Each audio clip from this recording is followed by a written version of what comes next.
Imagine you are about to discover something that could completely transform your understanding of feasting. Something that no one has ever explained in depth, truths that have been hidden for centuries. Jesus left us profound and revealing teachings about the act of feasting. But many of these details have been forgotten or left aside. And today, we are going to explore exactly what should not be done during a fast. There are 12 essential teachings that can make all the difference for seeking true spiritual growth. You may be asking, yes, Ro, why should I watch every detail of this video? Well, did you know that a practice as powerful as feasting can actually be harmful if done wrong? Yes, some simple mistakes can compromise your entire intention and prevent you from achieving the desired results. In this video, we will unveil 12 common pitfalls and mistakes that Jesus warned us to avoid during feasting. Each of these guidelines has a profound purpose, and ignoring them is like trying to open a door without the correct. You can't hear why, but you will never gain complete access. So, get ready. Let's dive deep into teachings that you know about. You will understand why these 12 points are so crucial for anyone who wants to first correctly and achieve a true spiritual connection. If you like revealing content and want to explore even more deep topics like this, take the opportunity to leave you a like and to subscribe to the channel. Your support is what allows us to continue bringing these life-changing messages. Leave you a like. A take us noting and helps our channel to grow and reach more people with content that really matters. And remember, follow the video until the end, as each of these 12 points is important. If you miss any, you may be missing an essential lesson that Jesus wanted to teach us about feasting. After all, these instructions are more than just tips. They are true spiritual guidance for those looking to delve deeper and discover the real power of this ancient practice. So, stay with us and pay attention to every detail, because you are about to learn something that few people know about. Shall we go together? Imagine a ritual so powerful that it is capable of cleansing the body, elevating the spirit and opening unknown spiritual doors.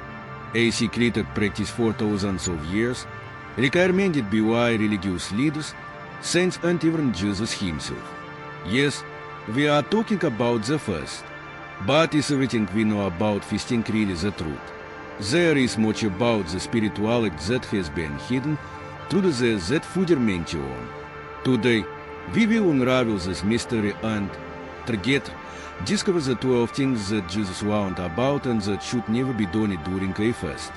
Get ready, because you are about to hear something that will challenge what you thought you knew. Most people believe that feasting is just a time of food deprivation, something done to purify the body and soul. But what almost no one knows is that there are dangerous, spiritual traps and wrong practices that can make feasting not only ineffective, but also harmful. As you might already imagine, Jesus' words about feasting are not just about how to do it, but also about how to do it not to do. Throughout this video, you will learn about Jesus' instructions on 12 warnings, words that have been forgotten, hidden, perhaps because they are too challenging for modern times. First, before we reveal what never to do, it is important to understand, feasting, in Jesus' view, was not simply physical abstinence. He spoke about an act of spiritual surrender, a time of deep connection with the divine. For Jesus, feasting was not a simple spiritual diet, but a transformation. GT was something so secret that he warned about the dangers of feasting the wrong way. So, let's dive into the 12 instructions, starting with the first, an religion that seems simple, but which has a much greater spiritual weight than one might imagine. First thing you should never do, first to show others. Jesus was very clear about this. He taught that if feasting was done to impress those around us, it would lose its entire purpose. According to him, anyone who feasted to show off would already be receiving their reward through the admiration of others, but not through a connection with the divine. True feasting, which generates spiritual fruit, is done in silence, away from the eyes of the world. Many ignores his guidance and then upholding into the evil trap, feasting to show their dedication or their faith. Now, entering second instruction, Jesus warned that one should never fast in the midst of bitterness or resentment. That's right. Feasting requires a poor heart free from grudges. Imagine feasting as a seed planted in fertile soil, but if that soil is contaminated with resentment, it will not bear fruit. Jesus taught that true feasting was an act of peace, a way of appealing oneself to divine love. So, feasting with a heart full of sorrows is like trying to swim in murky waters. You just drown in yourself. A third thing Jesus warned should never be done is feasting without a clear purpose. For Jesus, feasting always had a specific purpose, be it purification, spiritual strengthening or preparation for a difficult time. When a person feasts without a purpose, they lose focus on the meaning of the act. It's like embarking on a journey without a destination. You don't know where you're going, and you probably won't even get anywhere. Therefore, Jesus encouraged us to set our intention before starting the fast. If your purpose is forgiveness, let all the energy of feasting be focused on that.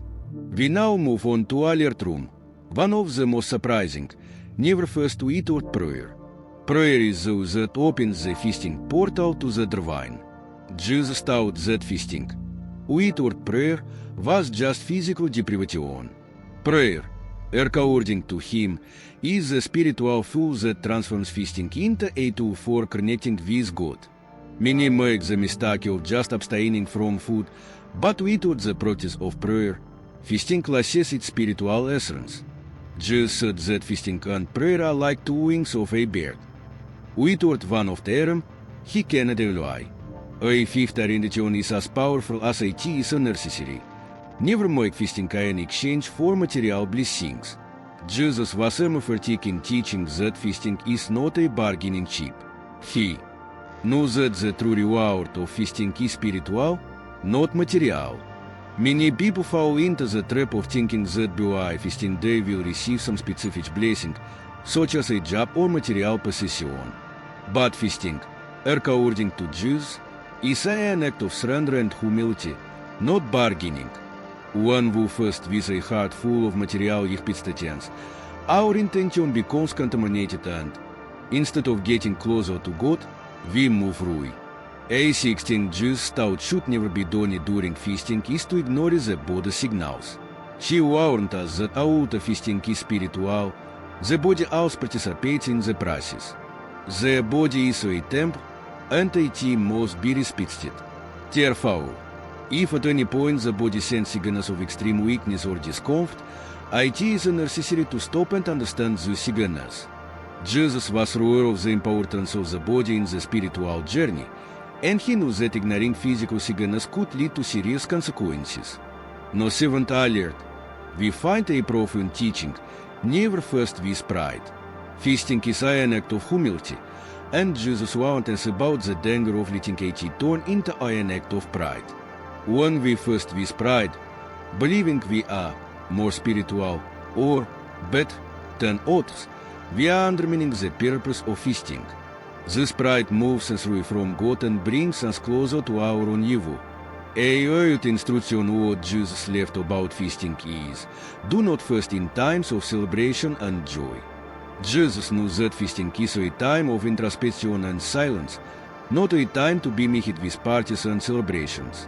He said that there is a time for everything, and that the time for celebration is not the time for feasting. This teaching helps us understand that feasting must be respected in its own essence, without mixture. No ninth point, Jesus advised that we should never fast without an intention of internal change.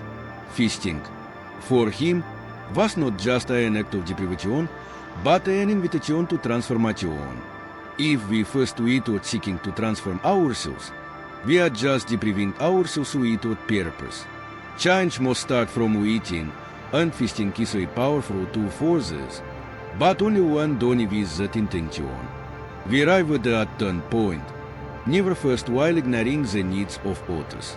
Jesus emphasized the importance of compassion during feasting. He said that while we fast, our heart should turn to others, helping and caring for them. No 11 alert.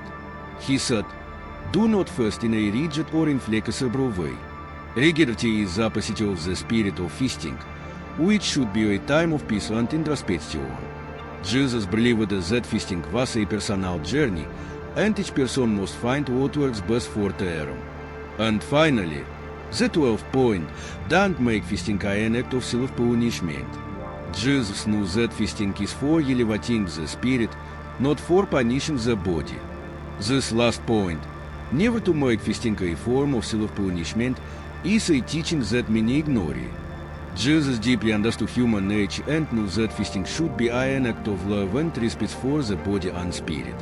He knew that instead of punishing ourselves for mistakes or failures, feasting should guide us to a path of self-compassion and understanding. After all, the very act of feasting is a way of opening the heart and mind to the divine, to the light that fills us and helps us grow. Now, you may be wondering, why so many teachings and restrictions? Why was Jesus so specific about what not to do while feasting? The answer lies in the greater purpose of the secret act. Feasting is not just a way of depriving yourself, but a process of reconnection with God, or the purification of the soul and of preparation to face life's challenges with more faith and clarity. It's like a spiritual portal that can only be opened with a very specific, and that is true intention, a heart free from pride, a mind focused on love and compassion. Each of these 12 guidelines that Jesus left us about feasting is, in effect, a reminder that the spiritual path is much deeper than we imagine. It is not enough to simply follow the rules mechanically. Feasting is a practice that requires total alignment between the body, mind and spirit. When done with humility, it becomes a powerful tool of transformation, a way of ascending to new levels of understanding and connection with the divine. So what do you do with all these instructions? How to put into practice a true fast, which follows the teachings of Jesus? The answer begins with reflection. Before starting the fast, it is important to ask yourself, what is my intention? Am I looking for an internal transformation? Am I preparing for something important? Am I looking for peace? By answering these questions honestly, you will be aligning your purpose with what Jesus taught us. Remember that feasting is not an isolated practice, but part of a broader spiritual journey. And, to conclude, one last secret about feasting that Jesus taught us indirectly. True transformation happens from the inside out. Feasting, when done sincerely, transforms not only the days you go without food, but your understanding of life, your own faith and the purpose of being here. IT creates deeper roots that strengthen your soul and, over time, begin to bear fruit, bringing peace, clarity and strength.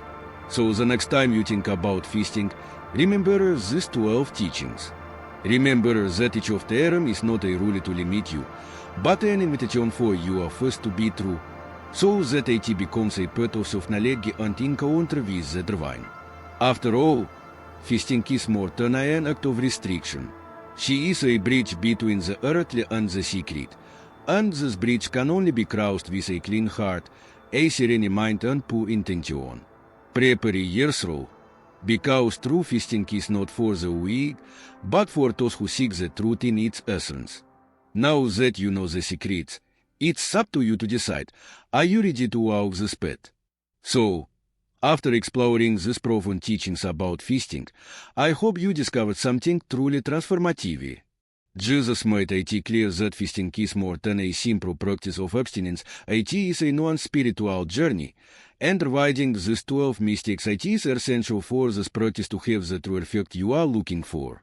By understanding what not to do, you are increasingly closer to experiencing feasting as a path to connection and growth. If this content made sense to you and brought new insights, take the opportunity to leave the like. This simple history helps the channel grow and reach more people who can also benefit from these messages. And don't stop here. Share this video with your friends and family. After all, who won't want to learn more about such a powerful practice and discover how to repel IIT the right way?